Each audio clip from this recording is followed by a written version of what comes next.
In the early 1980s, during the Reagan administration, the United States and Britain, under Margaret Thatcher, sought to deploy a new generation of theater nuclear missiles in Europe to counter the new Soviet SS-22 nuclear missiles.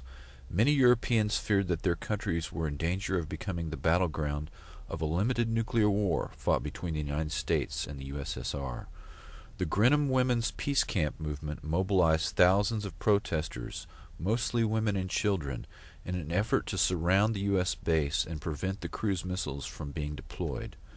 Thus began the longest continuous mass peace protest in history that eventually prevented the missiles from being fully deployed.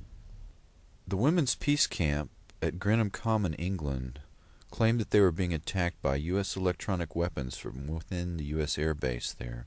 They believed that some form of electromagnetic wave or some other signal was being directed at them and responsible for a number of illnesses they suffered over the years. Symptoms ranged from mild headaches and drowsiness to bouts of temporary paralysis, and in one case an apparent circulatory failure which required emergency treatment. The women complained of sharp pains and problems with speech and coordination.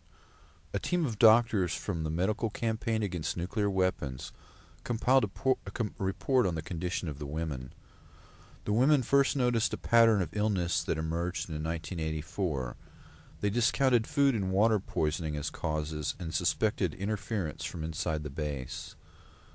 The doctors found that the women at different points around the camp appeared to have experienced similar symptoms at the same time, even though they were not in contact with one another. They believed that there was a deliberate intent to make life difficult for them and to drive them away from their protest.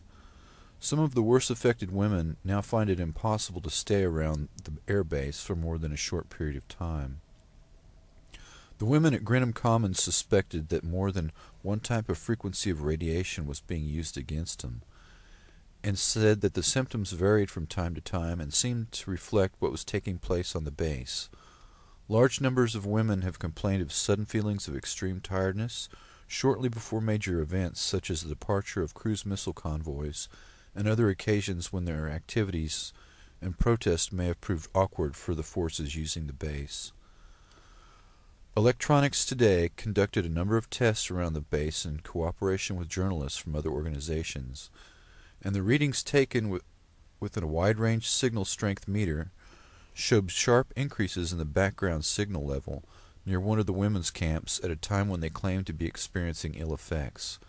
On another occasion, previously low signal levels near the camp rose sharply when the women created a disturbance just outside the perimeter fence of the base.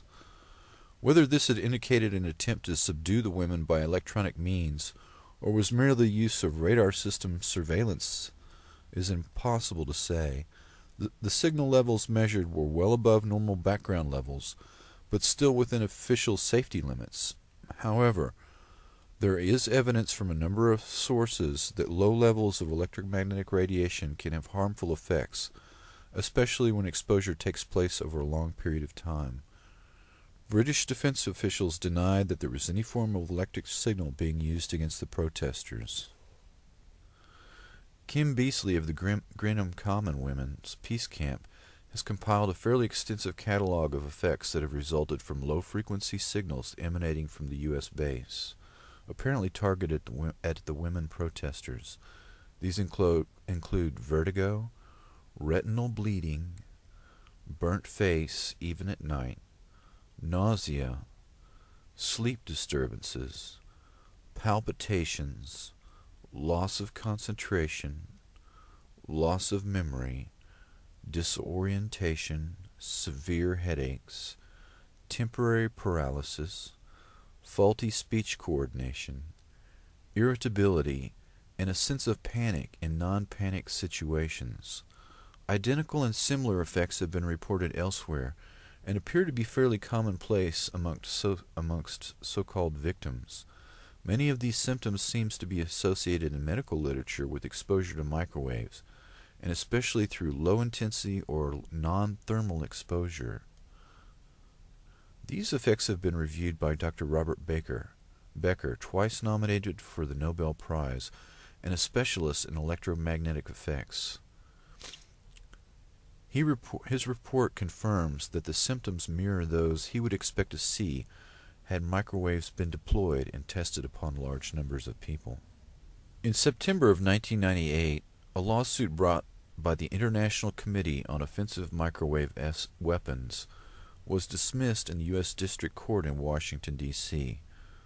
Quote, "We were asking the court to enforce a presidential memorandum which bans involuntary research on human subjects," said the group's director, Harlan Gerard.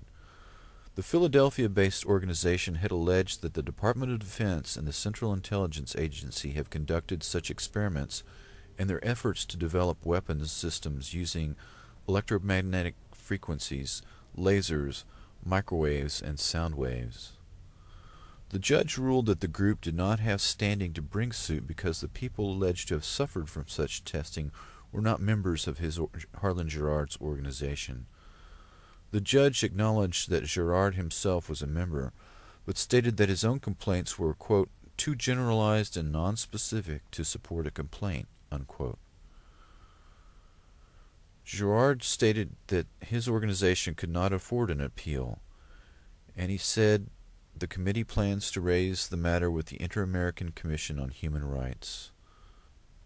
A new report from the Coalition Against Torture and Racial Discrimination, an alliance of 15 U.S. human rights groups, states that Harlan Gerard's lawsuit deserves closer attention.